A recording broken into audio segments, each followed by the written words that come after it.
Can everyone hear me all right? Awesome, welcome. My mom always said if you're not 5 minutes early, you're late already. So we're gonna go ahead and get started. We'll let the stragglers stand in the back. It's good to see you all, especially you all that are sitting in the front row. I love that you're not all congregated in the back row like we tend to do. I'm Donna Harris. I'm the CEO and founder of Builders and Backers, and I'm a board member of Global Entrepreneurship Network. So I'm really pleased to see you all here at the conference and at this session. Before we jump in, let me know a little bit more about you all. How many of you are founders and or running a company right now? Awesome, love you guys. Ecosystem builders, not founding a business right now. Between gigs, usually I find. Good to see you. Thank you for all you do for your communities. Investors, don't be shy.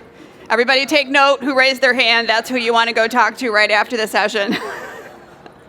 All right, well, let's go ahead and jump in. We got a lot of ground to cover. I'm going to try to make it a little bit fun, but we're going to try to be a little interactive. I'm going to ask you to do a few things, maybe talk to your neighbors. I know that's intimidating, but it's just Monday, and we've got a jam-packed week full of getting to know one another, so we're going to kick it off. So let's start with a game. Everybody familiar with the game, Two Truths and a Lie, right? So I tell you three things. Two of them are true. One is not true. In this case, I'm going to give you three startup ideas, and you're going to tell me which of those startup ideas worked, and one of them didn't work. That's the lie, okay? With me? Okay, so startup idea number one, the baby mop. Startup idea number two, food-flavored sodas.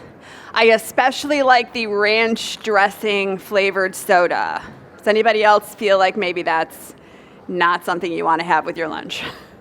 And then the last one is the Dinosphere. Okay, so which one of these things is the truth? Which two are the truth? And which one is the lie? So how many say number one is the lie? Couple takers. How many say number two is the lie? Yeah, nobody wants that ranch flavored soda for sure. How about number three? How many say number three? Okay, well, the lie is the Dinosphere. It turns out this seemed like maybe a fun idea, but have you ever seen a hamster in a wheel? What happens to the hamster when he stops running? He goes up on top of the wheel and falls down. Very dangerous. This actually was tried, and they discontinued it due to the phenomenon called gerbling. So now you know, two truths and a lie. And it just goes to show that sometimes really wild and crazy startup ideas work, and sometimes they don't. All right, so let's jump in. A little bit about me, and it'll tie into what we're talking about today. So like you, I was a founder. I am currently a founder. I'm a 6-time entrepreneur. Founded my first business in the good old Midwest. I'm a Midwestern gal. Founded my company, first company in downtown Detroit. Any Detroit folks? Come on. Where's my Michiganders? All right, close enough. And so I actually started 6 companies. I have had what I like to call dumpster fire failures and high-flying successes. I've sold 2 companies to a private equity firm. I've raised almost $50 million in the course of my startup journey. And I am also now an investor. I'm a 2-time venture capitalist, prolific angel investor, and I regularly get ranked one of the top female seed stage investors in the world. Out of that entire journey, the thing I enjoy the most is founders, because I think that you all make the world go round. I think that in today's day and age, in our environment, we need more startup ideas. We need more people saying, hey, I see a problem I want to solve. I have an idea, I want to bring it to life. So that's what I dedicate myself to focusing on right now, and we'll talk more about that in a minute.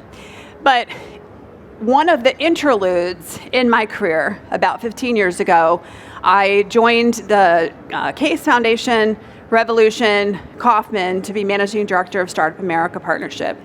And in that time, my goal was to focus on making it possible for anyone who lives anywhere to be able to get the support that they need to build their companies. And that came directly from my own experiences trying to do that in Detroit when There were no co-working spaces. There were no incubators. There were no accelerators. There were 2 VC funds in the entire state. I like to say I got rejected by 100% of the VC firms in Michigan when I founded my first company. So I focused on what we now call ecosystem building, and many of the organizations that you all work with in your communities came out of a lot of that work. So it was interesting to me about 6 years ago when I was looking at the data, because I'm a big champion of let's build these supports, and over the last 15 years, we have spent literally trillions as a country building ecosystems, infrastructure, places, programs, support resources for you all. And when I looked at the data, what I saw was a failure rate or a startup rate that hadn't really budged a whole lot in the last 15 years, a failure rate that hadn't really come down a whole lot, and a capital concentration that just won't go away. And in fact, capital is more concentrated today than it was when I joined Startup America 15 years ago. We still haven't solved the diversity challenges, a whole host of really difficult data. And so I spent almost 2 years sort of pulling at the strings of that sweater, so to speak, to unravel why was that. But here's the piece of data that stood out the most to me from my research. I went all over the country. I literally talked to thousands of people. And what I found is that the majority of people I spoke to actually had an idea that could become a business. 2/3 of them. Now, buried in there were good ideas, bad ideas, everything in the middle. But what's interesting to me that in a nation where so few businesses are actually getting started, the majority of us actually want to be entrepreneurs, or at least harbor ideas. So I really wanted to understand, what would it take to get that 62% activated, particularly when you look at this data. Less than 2% of people who have an entrepreneurial idea are actually doing anything with it. In the United States, that's 258 million potential ideas that we aren't yet getting the economic or social benefit from. So this has become the thing. All these red people are who I want to go find, and I want to get converted to green people to get started. So what I wanted to understand was why? What was preventing these folks from getting started? And, not surprisingly, one of the first things they'll tell you is, I don't know how to do it. 3/4 of people just don't know how to get started. I'm sure that's many of you when you first decided to pick up the helm of your idea. You don't really know where to start. So that's one of the big things. But this became the next thing out of people's mouth. I don't know how to get started, and I'm afraid of failing. And they're right to be afraid, because 75% of new businesses actually fail. The majority, almost 90% of apps in the App Store never make any money. And if we look at how many businesses actually take capital, 75% of them don't actually return any money to their investors, their total losses. 90% of restaurants fail. So if you're a first-time entrepreneur, how many of you are first-time entrepreneurs? Don't get scared by this number, but 18% is the number of you that will succeed. Our goal is to make that significantly higher. So we don't know how to get started, we're afraid of failing, and the data's not in our favor. But here's the one that I think most of us would point to. Money, right? The most obvious obstacle to getting started. I don't have money. I don't know about you, but I didn't have those friends and family that we all hear about. I don't know who those were, but I did not have those friends and family to fund them. And in fact, if you look at most people in the startup world, they don't have it. The ideas never get off the sidelines because the majority of Americans have less than $5,000 in their savings account. And actually, despite the fact that we talk a lot about venture capital and pitch competitions and raising capital, venture capital funds less than 1% of all startups in a given year, right? So 1 million or more people file and start a new business. Less than 6,000 will get venture capital funding in a given year. So if you are not getting venture capital, you're in good company, because it turns out that's not actually how most people start their businesses. Now, this becomes an issue because where are you going to get the money? If you don't have friends and family, you don't have money in your bank account, only a handful of us qualify for bank loans. So this is one of the biggest reasons that ideas don't even get out of the starting block. here's another thing that's connected directly to that. So when we look at, well, why is money such an obstacle? We look at the process that we follow to bring our ideas to life. So it's the first thing that we do when we're good lean startup aficionados and followers, right? We go do customer discovery, and then what? Build an MVP. We put that MVP into market, we learn, and then we pivot. I love that, right? We're being lean, except that the average MVP costs $30,000 to build, takes 6 months. We're right back to where we were with no money and no friends and family and no bank loans. So how are we actually gonna bring our idea to life if in our ecosystems the first things we're being told is to build an MVP? So here's the other thing about MVPs. Not only are they expensive and time consuming, we don't do a good job building them. If we think about what an MVP is, a minimum viable product, it is not meant to be version 1. But gosh darn, it's hard not to build version 1 when you start putting your fingers on keyboards, because you start thinking about your customers using that product.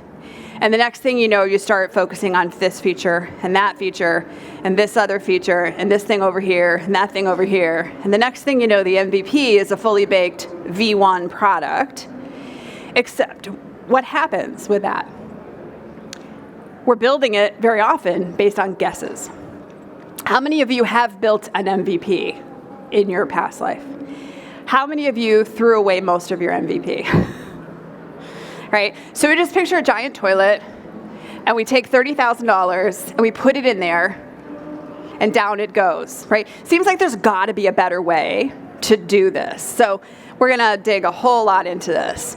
And here's the thing. If we actually look at why startups fail, one of the biggest reasons, when you look at all the data and all the studies, one of the biggest reasons that startups fail, lack of demand. We fall in love with our idea. Boy, I see this problem, I have this idea, let me just go build it. I know I would want it. If I want it, other people will want it too. We build it, and we put it out there, and then we don't actually know why isn't it going? We misread demand. We fall in love with the idea. We build things that nobody wants. And we aren't really sure at the beginning of our startup, because it turns out that a startup is nothing but a giant ball of guesses. And so we want to move from guessing to facts, right?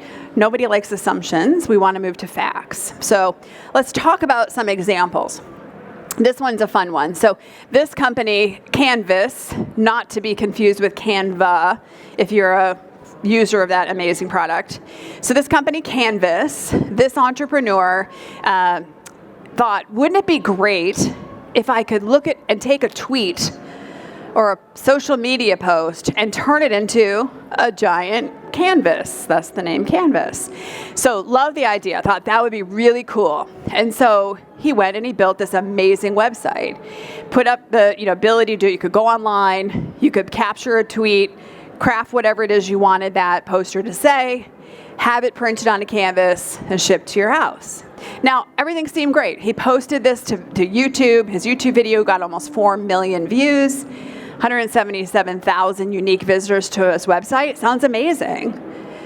But 20 people bought the product, and he made $1,000 in revenue.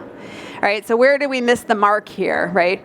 And I see this all the time. So I get dozens of pitches on LinkedIn. Love-hate relationship with LinkedIn.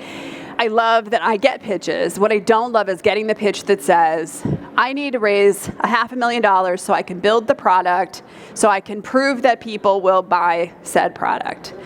In today's day and age, if that is the message you're sending investors, please backspace, delete. Do not send that message to the investors, because you do not need even $5,000 to test demand for your product. All right, let's look at another example. In fact, before we do that, this is the actual founder of Canvas and his mea culpa lesson learned. He said, boy, if I had it to do over again, I would have validated that people actually want it before I spent all that time and money building something.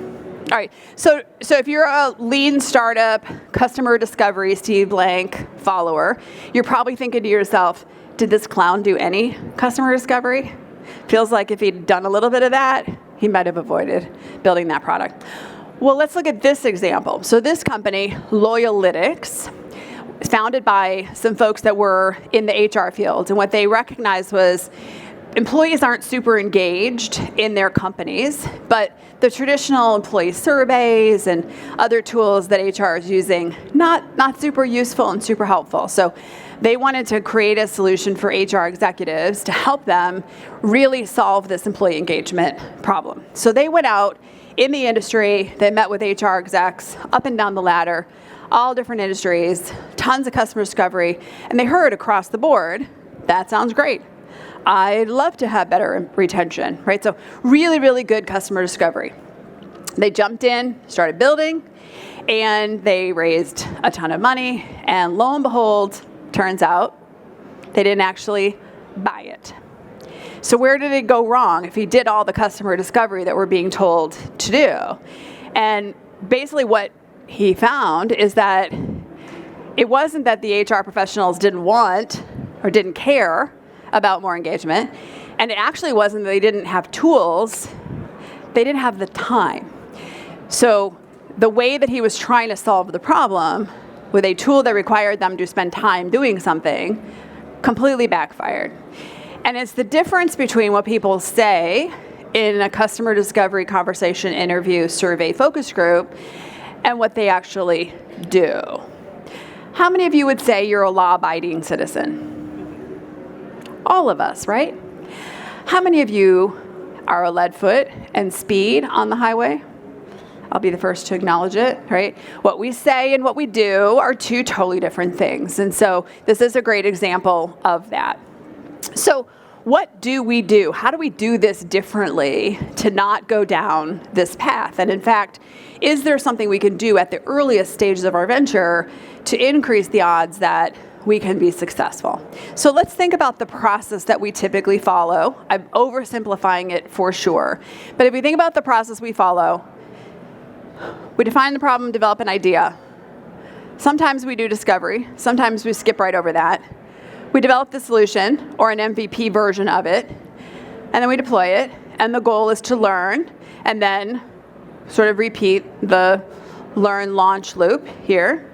But here's the challenge. Here's where I'm spending my time and money.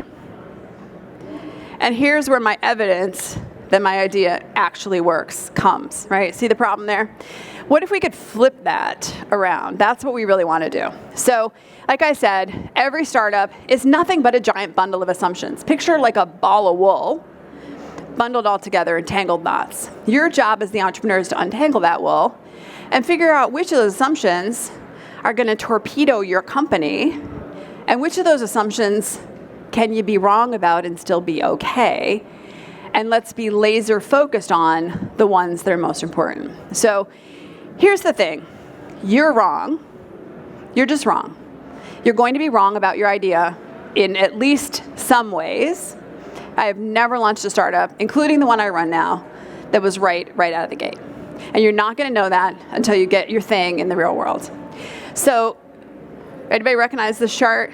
Steve Blank's chicken scratch. Love this. This is like almost a 20-year-old chart at this point.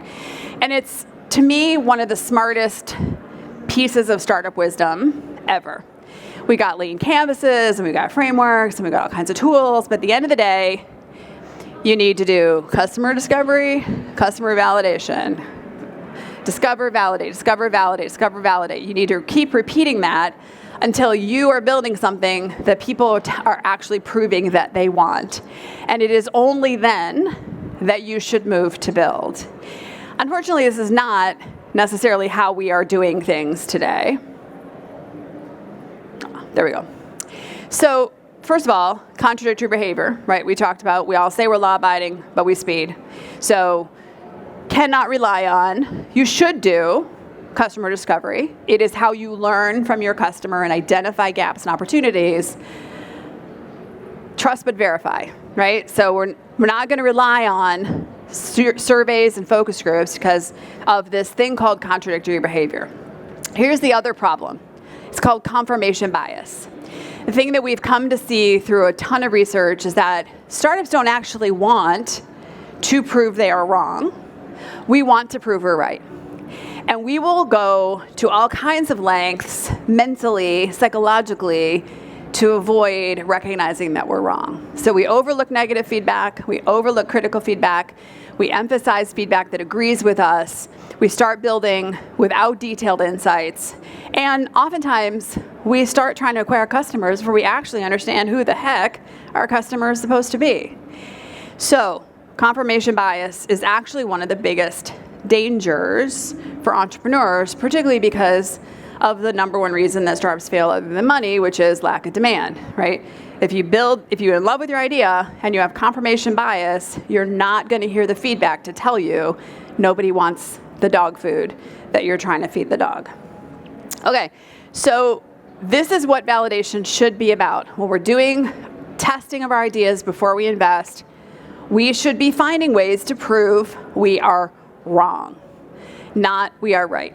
Okay, so what are we talking about in terms of these assumptions? Super simple analogy.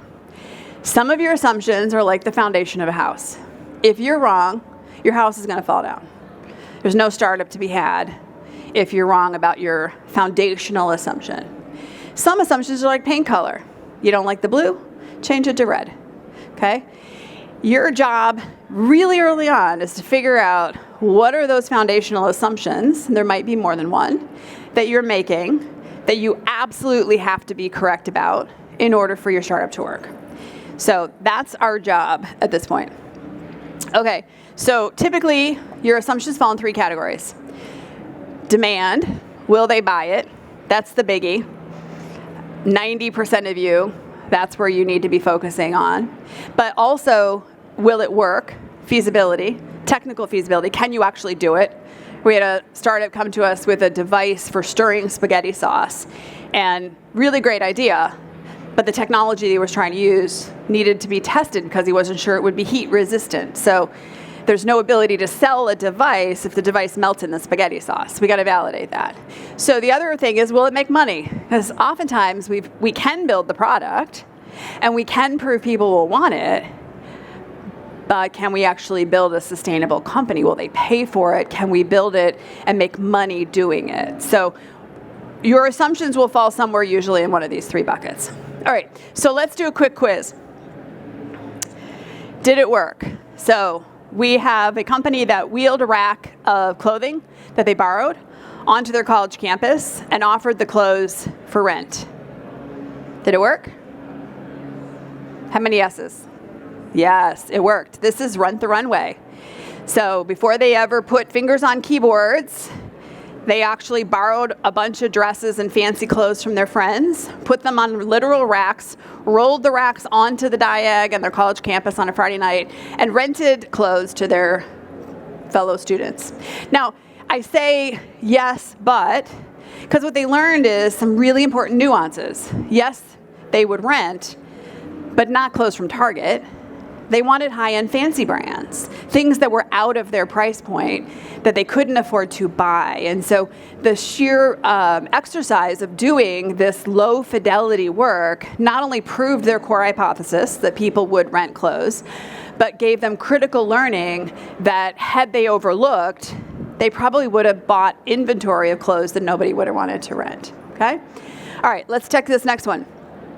Did it work? Build a machine that squeezes fresh juice in your home. So pack it, put it in, uses the packet to make fresh juice. How many say it worked? Okay, only a few of you. No, it did not work. This is a pretty infamous example in Silicon Valley, a $400 juicer to basically do what you can do by hand. And it wasn't really solving a real problem. And oh, by the way they were doing it, you could take the packet and squeeze it in a glass. So the machine added no value whatsoever, right? So this is a good one where they actually raised many millions of dollars for this completely failed idea. All right, how about this one? Asking total strangers if you could shop for them. Did this work? Yes, I love a good Instacart. This is Instacart. So the founder of Instacart literally went to the grocery store like a little stalker, followed people in a creepy way around the store, and asked if he could take their list and shop for them and bring the groceries to their house. And what he was trying to do is test his most important assumption, which is people will allow a total stranger to do their grocery shopping for them and be happy with the results of the shop, right? So it's a really, this is a no fidelity experiment. He spent literally no money and just the risk of maybe going to jail as a stalker. All right, what about this one? This is one that actually is one of our builders that we worked with. This is a phenomenal woman who is a former foster care graduate who really wanted to find solutions for other members in the foster care system. And so she wanted to build a gamified solution that helped foster care students meet their life milestones and goals. Did it work? How many say yes? Come on now, own your answers. Yes? How many no's? That means everyone else needs to raise their hands, right? All right, so sort of. I'm going to say no, but sort of. So here's the thing, and this is something we see all the time with founders, is she went ahead and she built the product. I'm going to call her Founder X because I don't want to name and shame anybody because we're all here learning together. She built the product. It is gorgeous. Like if I were to give you the website, you'd be like, who did her UI UX? It's amazing. But because she was so myopically focused on the product and being able to prove that she could gamify the system, she forgot about who the user and customer and payer is going to be. So she actually raised a good amount of capital, graduated from a top-named accelerator, has no idea how to build a business out of what is an amazing product. So these are all examples. So here's what we want to do. We want to basically test our core assumption and refine our ideas before we invest time and money, before we take big risks like quitting our jobs and putting a mortgage on our house or raising capital before we take those big leaps. So how do we do that? So Uber, right? Very simple. They had to validate. People will get in a total stranger's car for a ride. We already talked about Instacart. Your startup also has very simple statements like this that you need to identify and begin testing sooner rather than later. So let's try it out. This is where we get to say hello to our neighbors. And I promise it won't hurt. It'll take 2 minutes. So this is a company that is our test company at Builders and Backers called Jingle Joy. And it's really all about holiday decorations, right? We all love decorating for a good holiday, Hanukkah, Christmas, Halloween, whatever. And so this is about a rental instead of buying. So instead of buying and then having to figure out where to store all those trees or bunnies or whatever you have, you're going to rent them. And at the end of the holiday, the rentals go away, and then the next season, the rentals show up, and you never have to worry about this. So your house is festive, and you're good to go. So we're going to just cluster together into groups of 2 or 3, and I want you to tell me foundational assumption or assumptions, and I want you to think about paint color assumptions. So identify a foundational assumption and identify a paint color assumption really quickly. Let's take literally 60 seconds. This is a speed round. Go.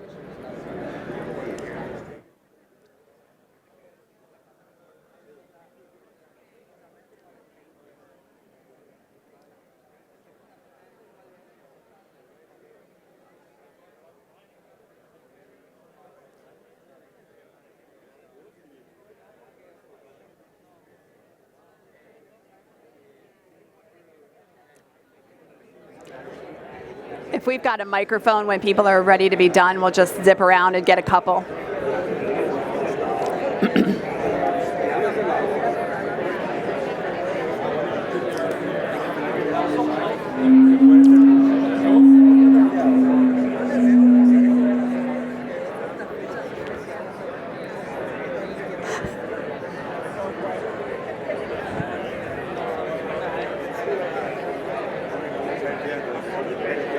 About 10 more seconds.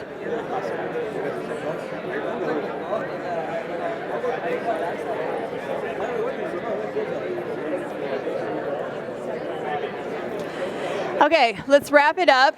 If you're comfortable sharing, raise your hand if you want to share your core assumption that you think is behind Jingle Joy. Volunteer, we got a volunteer down front here. First, all depends on the segment, but in normal terms, I would say it won't work because I want to be unique. And what about if I rent something that my neighbor already used last year, and also all this stuff, it could be outdated this year. Okay, so I want to come back to that. Okay. Anybody else want to give us what they think is the core assumption? Just grab someone that has their hand up. So I would say here the assumption is that there is a major pain point around storing holiday decorations year-round and having to deal with it. Okay.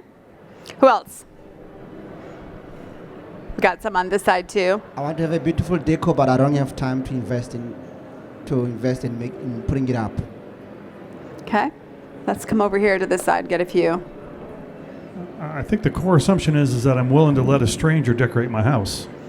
Okay. Some back there too. That people don't have sentimental attachment to their decorations. Okay.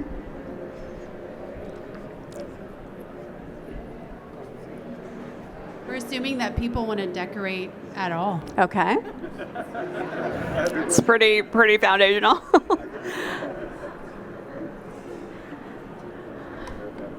On a similar line, the assumption of why people want to decorate their home.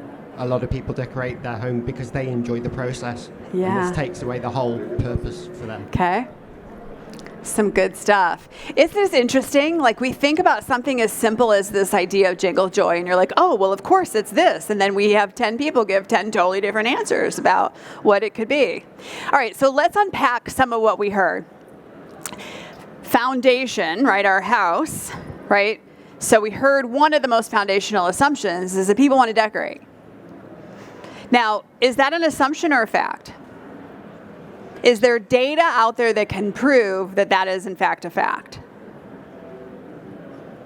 There is, because we can look at holiday decoration sales. So we know people want to decorate. What we need to now figure out is, well, who are these people? Because some of those people have different motivations. So we heard, I actually like the process of decorating. I am not in that segment. We also have people who just want the festive house because they want to have their house look beautiful, but they don't really want the work.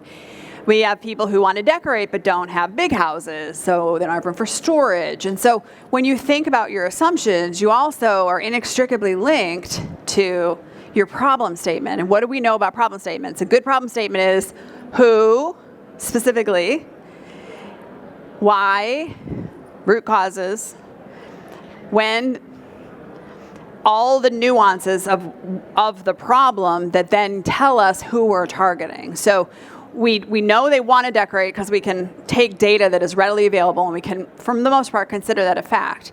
But you guys missed one of the most important assumptions out of all of this. People will rent rather than buy their decorations. If we're wrong about that, there might be some other ideas we could do in the holiday decoration space, but if we were wanting Jingle Joy to be a holiday decoration rental service, it would be very hard to do that if people don't want to rent their decorations. And then we get to the why wouldn't they want to rent their decorations? They're sentimental, they like the process of decorating, they don't like the selection, they don't want to look like their neighbors. Are those foundational assumptions or paint color assumptions? They're paint color assumptions. We can solve the I don't want to look like my neighbor by having different packages of decorations we can rent. So many of these things are changeable in the context of the core idea. They can be features, they can be promotions, but underpinning your ideas, the most important foundational assumption is people want to decorate, which is, we can count that as a fact, and people will be willing to rent. So we got to figure out how to test that quickly to get some data to prove that somebody other than me would want to rent their holiday decorations. Make sense? Okay. Here's the thing about recognizing assumptions. When you hear these words coming out of your mouth, I believe that, I think that, I'm assuming that, right? And so every statement, come back to the quote earlier, right? Every startup is nothing but a bundle of assumptions. Every statement you're making about your startup, you should be writing down on a piece of paper. And you should be asking yourself, fact or assumption? If you think it's a fact, What is your basis for thinking it's a fact? Is there data you can point to go, yep, that's a fact? If there's not data you can point to, put it on the assumptions list, and then start identifying rankings. Which one of those things have to be true before the other things are true? If nobody wants to rent, it doesn't matter if we have holiday decorations you can rent for Halloween and Easter, right? So there's a sequencing of what you need to be testing based on the importance of the assumption to your idea. Okay, so I am available to talk one-on-one throughout the rest of this week. I'm here through Wednesday. You'll see me floating around. So if you've got specific questions about your own company, happy to chat. But for the sake of time, I want to move on a little bit to this next section, because that's all well and good that we should test our assumptions. But how do we do that? What does that look like to do that? So here's what it doesn't look like. We've already said it doesn't look like customer discovery. It doesn't look like surveys. It doesn't look like focus groups. I am known at Builders and Backers that if you come to me and tell me that your experiment design is that you want to do a focus group, I'm literally going to lose my you-know-what when you tell me that, because that is not validation, okay? It's a good discovery tool. You should definitely do it in discovery. It's not a validation tool. Okay, so experiments are really all about scrappy, quick, cheap, fast ways you can get at those foundational assumptions and see if you are wrong about those assumptions, right? So let's talk about how we do that. So the example we talked about, Rent the Runway, what was their low fidelity test? They spent $0, borrowed a clothing rack, borrowed some clothes, Friday night, roll it up. My guess is they probably used a spreadsheet or something to track who was renting what. Very scrappy, very fast. In one weekend, they had a lot of good data and a lot of good learnings about their startup, okay? How about this one? Anybody bought shoes on Zappos? Anybody know the story of their low fidelity experiment? This is a fun one. So when they decided, their whole theory was people will buy shoes online. Now you have to think back to the days before Amazon Prime and free returns, and we just buy 10 things and return 9 and keep 1. This was in the early days of the internet when people were not super comfortable buying things online yet, particularly things you have to try on. And so their whole foundational assumption was people would buy shoes online without trying them. So they could have built a website, got a lot of inventory of shoes, invested a lot in marketing in order to promote this. Instead, they built a landing page. They went to, I think it was a Foot Locker, and they took pictures of the shoes. My guess is they probably had to be a little sneaky about taking those pictures. And then they put the pictures on the site, and if somebody went on the site and clicked buy those Nike or Jordan shoes, somebody got in the car, went down to the store, bought the shoes, put them in a box, went to the post office, shipped them, in order to demonstrate that people would buy the shoes online. It's actually where the free returns policy came from, was this whole, like, let's really test this in a scrappy way. And so they were trying to validate that, that this idea actually had legs before they spent the time and money building it. All right, Dropbox, this is a pretty famous one. So before they launched, the sort of concept of store your files in the cloud, like, again, we take it for granted now, but it was a technically heavy lift to build this product. So what they wanted to do is really validate that they weren't wrong about the fact that people would want to store their files in the cloud. So instead of building it and investing all that effort, they actually put an explainer video together and they posted it online. And it got, some 100 million, some odd views. And it gave them enough evidence to move forward to build what we now know of and use as Dropbox. So here's the thing, even that process for them, took probably a couple months to do. In the time I've been talking, you could have put an explainer video up about your product with AI tools today. So not only can you and should you be using low fidelity experiments, in today's world of AI, you absolutely must be doing them in very quick and rapid ways. And by the way, you don't need to spend any money to do it, because a lot of these explainer video companies and AI platforms have free trials. So easy to get going. All right, so let's talk about the spectrum of experiments. Again, fast, cheap, scrappy. When an idea is new, you're still in the really, really early days, You want to be as scrappy, fast, and cheap as possible. Free is better, but you think about this, if you're going to spend the next 3 to 4 years of your life or longer building a startup, before you embark on that, you want to do as much as you can over here to prove that what you're about to spend all this time and money on is worth spending all the time and money on, right? So when we first get started, when uncertainty is very high, here's a rhyme. Didn't realize until right now it rhymes. When uncertainty is high, experiments should be low-fi. So stick that in your brain. That's what we want to do. Free or very inexpensive. At Builders and Backers, we cover $5,000 in experiment costs. We call it our Pebble Fund. We fund all of our builders up to $5,000. I can tell you, none of our builders need anywhere near $5,000 to prove their ideas. So hundreds. So everything we've talked about so far falls in that category. You know what doesn't fall in that category? MVPs. MVPs are not lo-fi unless you're using some modern tools that are cheap and easy, no code, low code. You can get pretty deep in a product. We'll get into why I don't think you should do that, but you can do that for much more than you used to be able to. But still not lo-fi, because the minute you start building something that you call a product, we start over-engineering it. Okay, so this is what we advocate. I'm not anti-MVP. MVP has a really useful purpose in life. It is after the MVE, minimum viable experiment. So just like an MVP is supposed to be minimum and scrappy, your MVE should also be minimum and scrappy. And I'm going to give you lots of examples. Before we do, though, benefits, right? One of the things, of course, it lowers our risk. We get evidence. And by the way, that evidence isn't just for us. It's potentially for our investors and our stakeholders, because your pitch deck now isn't filled with guesses. Your pitch deck can be filled with evidence and proof, and this thing called traction. So that's clear. The thing is that I have found is this. Back to where we started around the reason that people don't get started is we don't know where to start and we're afraid of failing.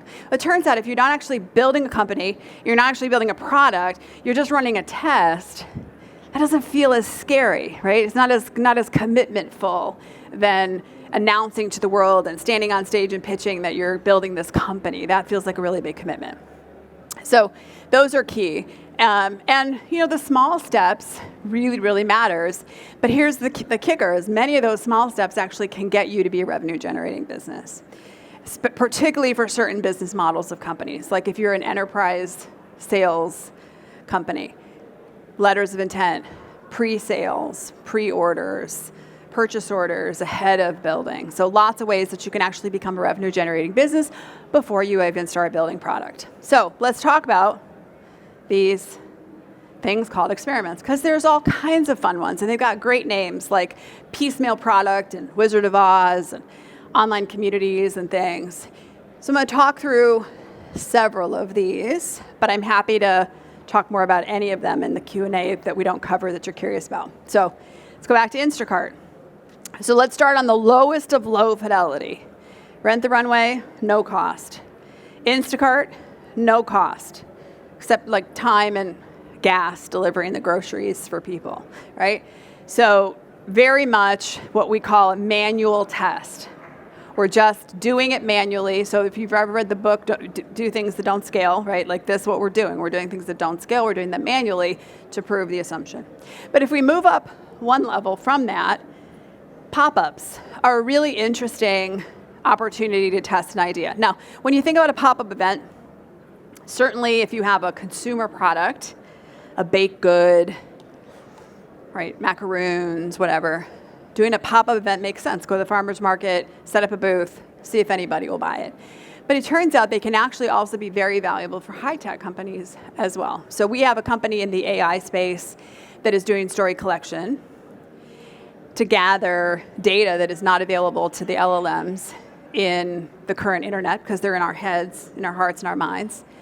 They're using pop-up events to test that people will give their stories up in order to train an LLM, right? So you don't necessarily think of a pop-up in the context of an AI business. So you can think really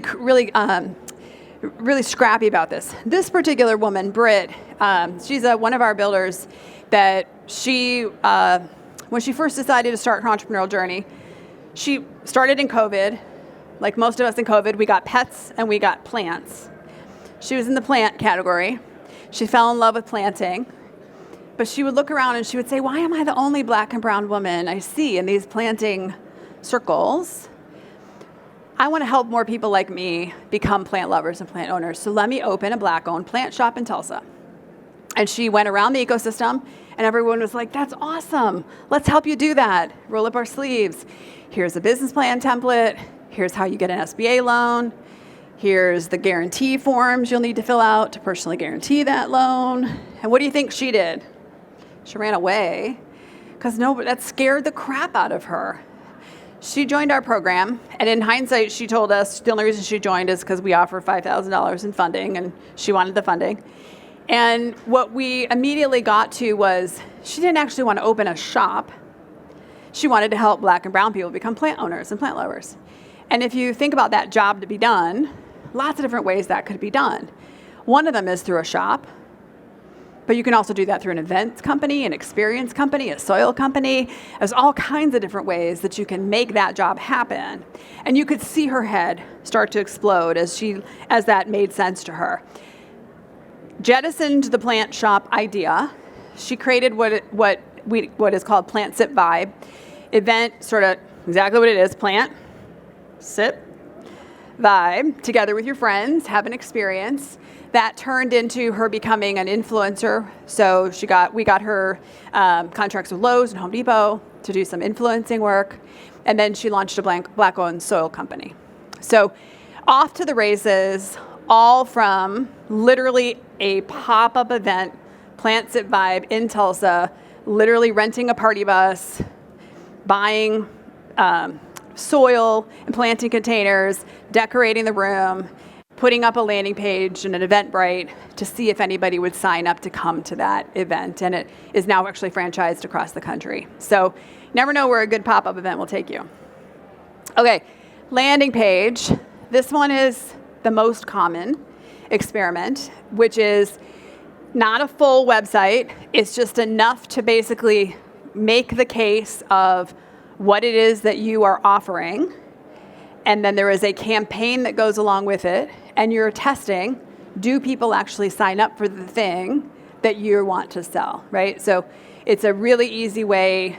If you're a Canva user or any of these tools, in the time I have left, you could have your landing page up and running. So very simple, free and easy. And your goal is just to validate people will sign up. And usually there's wait lists or things like that. And I always tell people it's a very simple thing. You don't need to get overly complicated. You need a headline that supports your unique selling proposition. Supporting copy, hero image, couple benefits, social proof, conversion. That's it. You don't need anything more than that. That you can build in 5 minutes. The Jingle Joy idea, we have a landing page built in Canva. It was built in 5 minutes. So there's nothing stopping you. Any startup idea, you can do this. And this call to action can be a demo, can be a wait list, sign up now, right? Learn more, get a sales call, etc. Easy tools to use. If you're not on ChatGPT, you're not using Canva, a handful of these, you should definitely be using them. Okay, now we get to the MVPs. No code, low code MVPs. So again, think budgets of like a couple thousand. That's it. If you're going over 3,000 or 4,000, you're spending too much at this stage. So this is very much just enough for testing the demand. And I will say, we just finished doing some of this testing on ourselves. So we eat our own dog food at Builders and Backers. And it is very hard to keep yourself in the minimum category. Because the minute you put a product in front of somebody, people will give you feedback about that product. Oh, I wish it was red. I wish it was green. I wish the button was over here. I wish I didn't have to hit enter. Oh, I wish it had this feature. And what are you going to do? You're going to go build that thing. And I'm going to tell you don't do it because it's minimal. You should count on your MVP throwing away. Build it with the design that you're going to throw it in the trash. Do not build it thinking you're going to build on it, okay? this mentally, that shift, and keep that in front of you. I don't know if you need to put a sign on your computer or I don't know what, but it literally is, keep it front and center. This is build to trash, not build to keep. Okay, so let me give you another example, because they don't fall naturally in some of these clean categories. So Recapper, this is one of our builders, and what he recognized is that people are showing up to sporting events, and they're taking all kinds of great photos and video. They get great content. And the sporting teams wish they had that great content. And so what he wanted to do is connect the content creators with the sports teams that wanted to use it. So he created this thing called Recapper. Now, instead of building it and creating it and the two-sided marketplace and trying to figure out how you get the users and how do you get the teams, what he did is he actually created a tally form. He got an agreement from one team to try this. He used a tally form so people could scan a QR code, go to a tally form and sign up. And signing up meant that they were committing to selling their content to that team. In exchange for signing up, they got tickets to the game. So it was a one-game test. Then he analyzed the quality of the content, the quality of the engagement, packaged it up, sell it to other universities and teams, right? Because it then wasn't conceptual, there was data that proved 1,000 people used it, here's the content that got generated, here's the engagement metrics, so it became something that became a usable asset, okay? But again, Tally, free version, QR code creator, free version, not a lot that you have to build here to test this. Okay, Wizard of Oz, which is fun, just what it sounds like. If you've ever seen the movie, you know Oz is behind the curtain. And so Wizard of Oz is kind of a way to make it look like it is more scalable than it is. I've already explained one Wizard of Oz experiment to you. Anybody remember who it was? Zappos. Wizard of Oz, because it looked like there was a website you could buy from, but behind the scenes, somebody was hustling to the store to get it. There's a flower company in San Francisco that was testing 1-hour delivery of flowers. So again, put up a landing page, order flowers for your girlfriend. The minute you click, somebody would hustle to the flower shop, pick up the flowers and deliver them to your girlfriend. So very much Wizard of Oz behind the curtains. Customers are unaware of how their order is being delivered. They're getting the promised value proposition. Okay, this one, Mama Grateful, is another fun one. So this is a overworked, busy mom, new mom, so like any new mom, totally exhausted, no time, feeling guilty because she's not capturing all the memories. So she might be taking photos on that phone, but she's not capturing the he said this and his first words were that, and oh, this was so cute story that he did. And so what she wanted to do is create a platform that allowed them to capture these stories. So when she came to us, she already had wireframes.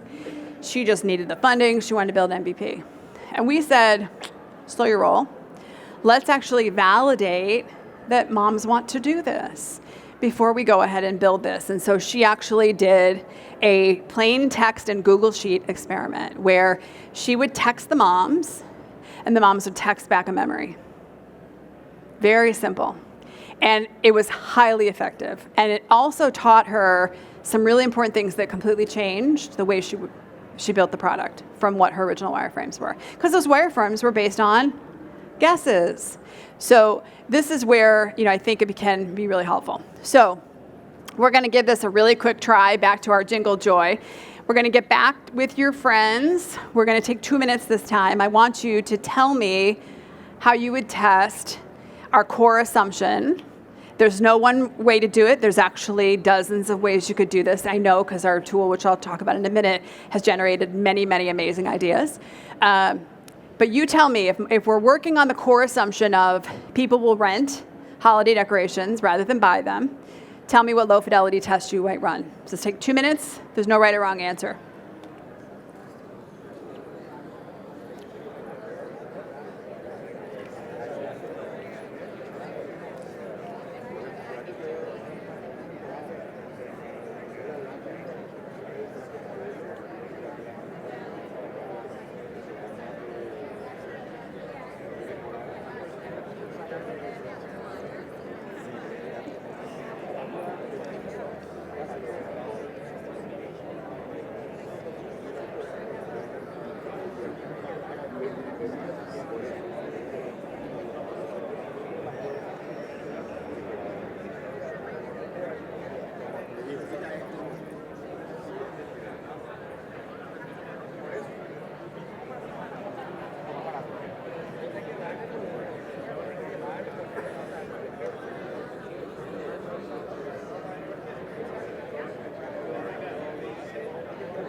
About 30 seconds.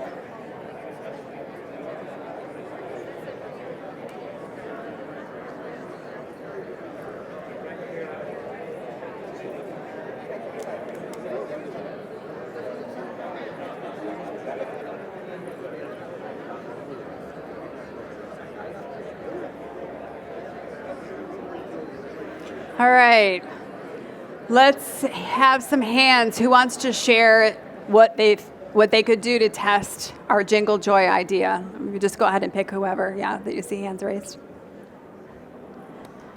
You could go to a neighborhood and just survey 100 houses, have some pictures of decorations, and just show them, like, are you interested in, would you, like, for a certain cost or for free for this time, like, would you be willing to use our rental equipment and we decorate your house for you, or you could do it yourself? Okay. I was with you right till you said the word survey. And if I had an eject button, no, I'm just kidding.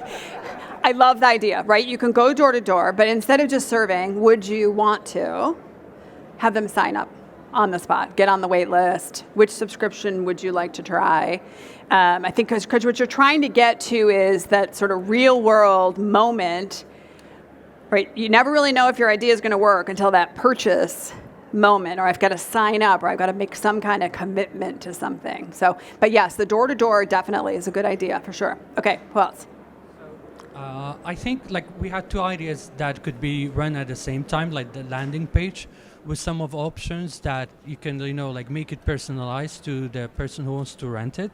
Also at the same time, just same as the grocery idea, to go into those places that they sell it and test people to say like, oh, do you want to rent this instead of buying it? And then we store it for you and you can use it next time or something like that. Yeah, Home Depot won't love you for it, but yeah, showing up at Home Depot in the seasonal aisle and being like, do you want to rent this stuff rather than buy it? And the landing page is a good one, because if you think about a landing page test, how many landing pages can you build at once? An unlimited number of landing pages. So you could have a landing page that highlights cost.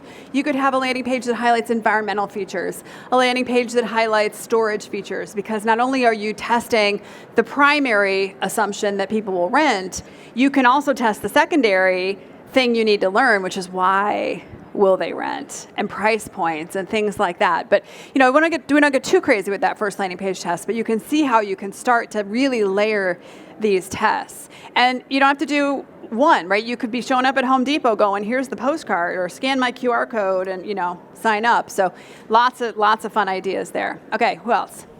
I felt like we forget to mention tap into our network.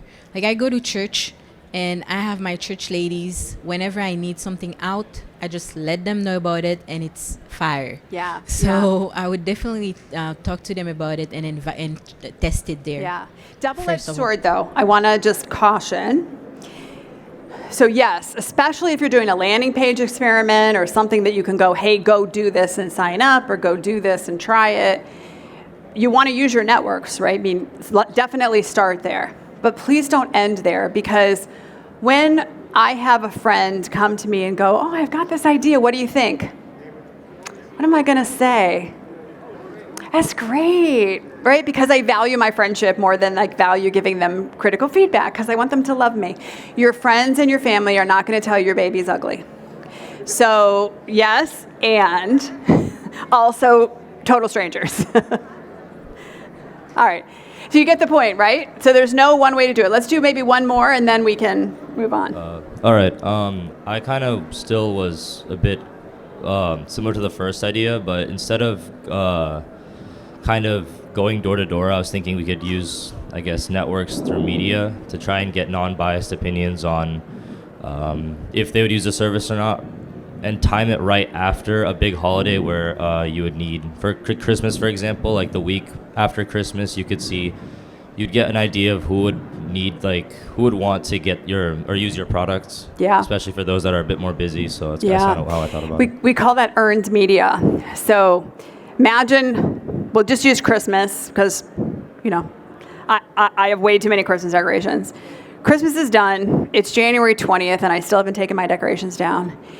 You could imagine a news story on the 6 p.m. news about the headache of putting away your Christmas decorations and announcing there's a new way to do it. And by the way, you go to this page and get on the wait list. Do you actually have to have that thing built to do that? Nope. You're just taking early signups. So definitely lots of ideas to be able to test. Well, does this resonate with people? All right, so you get the point. I'm trying not to point this pointer at people. I'm sorry if I'm getting you in the eyes. All right, so let's talk about a few nuances, and then I'm just going to open up for Q&A. So here's the thing. Ask the right questions. Do you need to spend money on this to help you test your most important assumptions? So here's a quick test. Do you need to buy a laptop to test your most important assumptions? Do you need to incorporate your business to test your most important assumptions? Do you need to name your company? Do you need to buy your URL?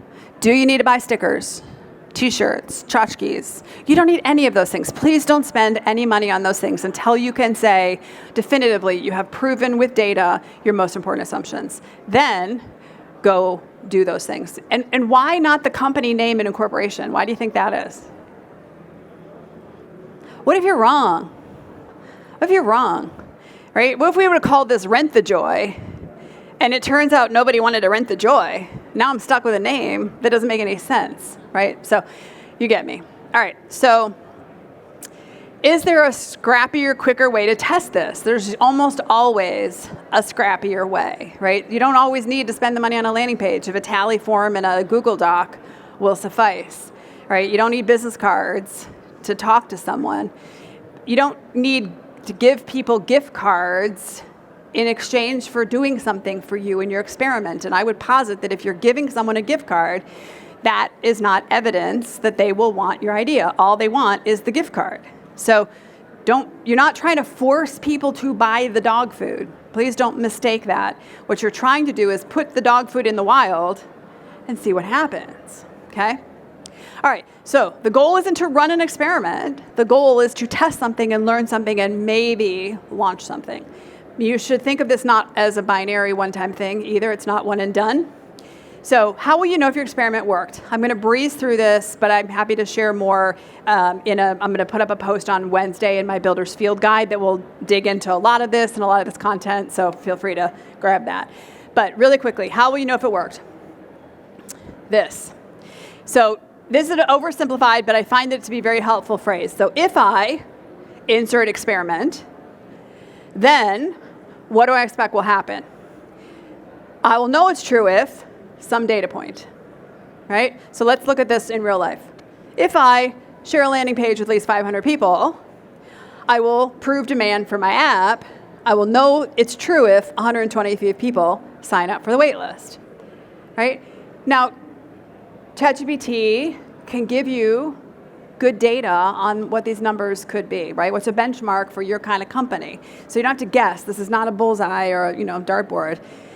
But you want to at least have a sense of what success is going to look like so that you can be like a scientist, right? Because what happens if we don't do this?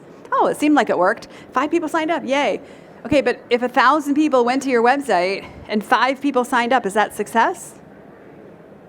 Right? So we want to be thoughtful in advance. Okay, so not only do you want to identify what to track, like number of visits, number of RSVPs, how many people attend, number of signups, you want to put a dart, right, a flag in each of them. You're going to be wrong about these, but it at least gives you a benchmark to know what success would or wouldn't be. Right, so this is a LinkedIn strategy. They're using LinkedIn leads to drive traffic to their site. So number of views on LinkedIn, number of DMs that they received, responded to, et cetera, right? So just putting some numbers to this and then having a mechanism to actually track it. So this is what it's all about. If you're spending time on anything other than this in the early days of your startup, you're spending time and money you shouldn't be spending. And this is really what we're trying to do.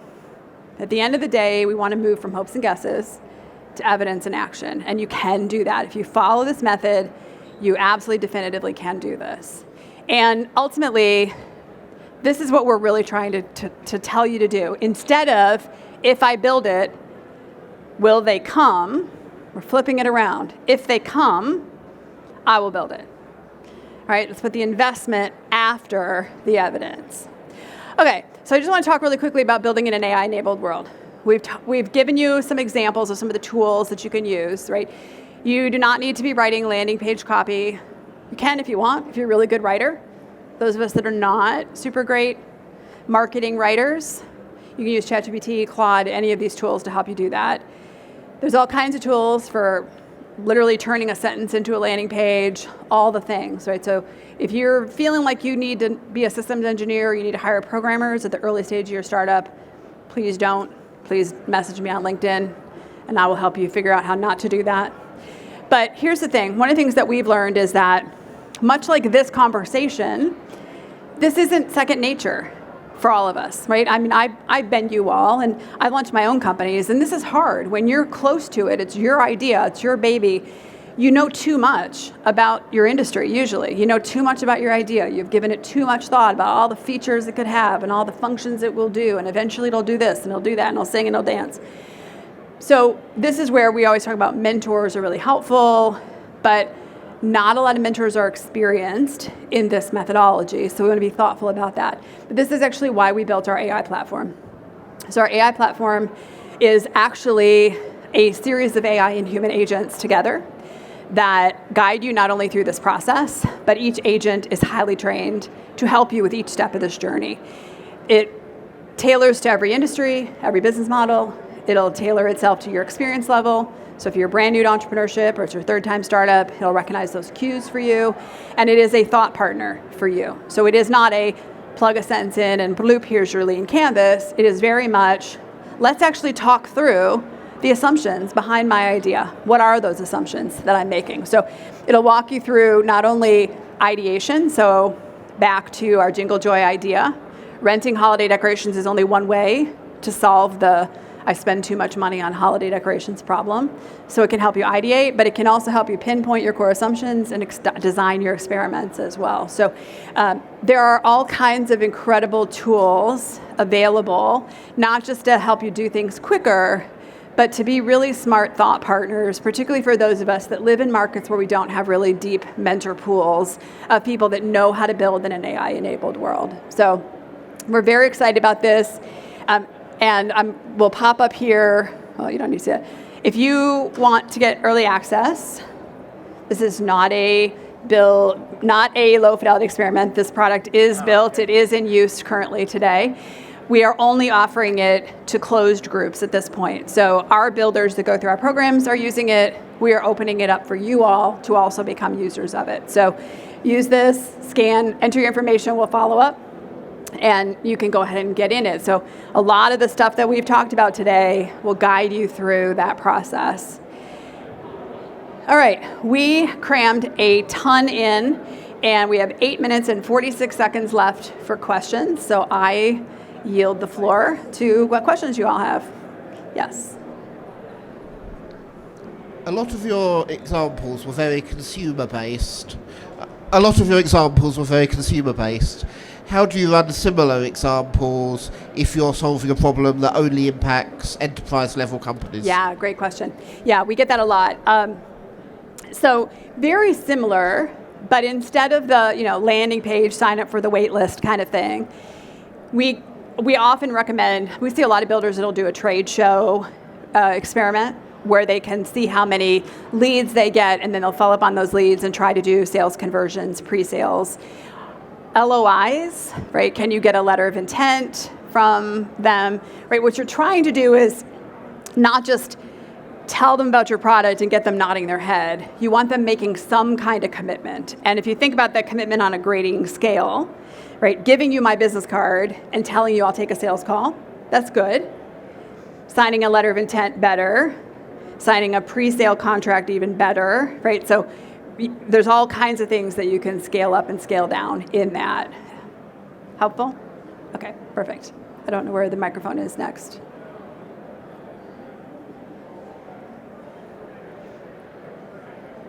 The same is true, by the way, in government. So a company that I worked with did the sort of pre-sale strategy, and they offered an exploding discount. So the first 3 cities that signed up got a ridiculously low discount. The rest, not so much. And so what they were able to demonstrate is that they had a lot of cities that were interested in buying the product. They got their first 3 customers relatively easy and had a wait list of other customers to go to down the road. So that's an option as well. Yeah.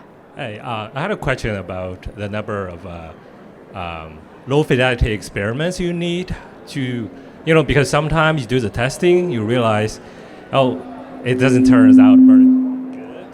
Yeah. Well, not because your product is not good, it's just because you didn't find your target audience yet. Yeah. So I'm just curious about your opinion. Yeah, there's no magic number, right? I think it is, and by the way, we say you should always be experimenting.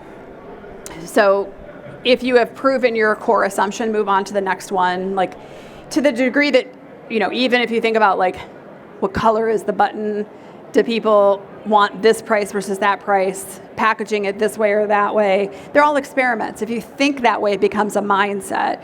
But it's very rare that our builders will run one and be like, yep, bing, we're good.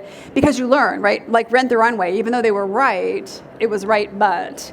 Because the learnings that come from, I think it's going to go this way, and then you watch somebody using the product or engaging with it, and you're like, that's not actually what I thought would happen, right? So oftentimes it's, 2 or 3, it could be 10. We have builders go through the program and we're like, nope, that didn't work, and nobody wants it. They hear about competitors they didn't know about. So think of it as a learning exercise, not a proof exercise.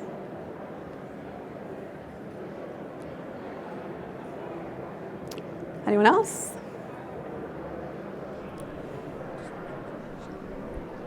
And so just looking at things through the perspective of an investor, as you look at early stage companies, what are the key 3 to 5 questions you ask to really look at, who the best players are? Who the best players are? Who to invest in, really? Yeah, I think it's a complicated question because it isn't just traction, right? It's traction with the right idea and the right market, right? So if we assume that you're in a high growth market, big market, there is a gap for a competitor. So we've sort of check. What I'm now looking at is the team. And this mentality is part of what I'm looking at when I look at the team, right? Because oftentimes, if you think about like being a founder is like being on a tightrope. You're constantly getting advice from people. And some founders are like constantly going wherever the latest advice is. So, the journey is like this. And then you have founders over here that no matter what advice they're given, they're too rigid because this is what I believe, this is what I know, this is what I'm building, don't want to, right? This methodology allows you to balance those 2 things because I don't have to take in opinion. I can go, great, that's an interesting hypothesis. Let's test that, right? So this is what I'm really trying to see in a founder because things are going to go crappy in your startup. They just are. If you think this way and you operate this way, when it goes crappy, you're going to have good diagnostic skills and you're going to be able to go, okay, what next?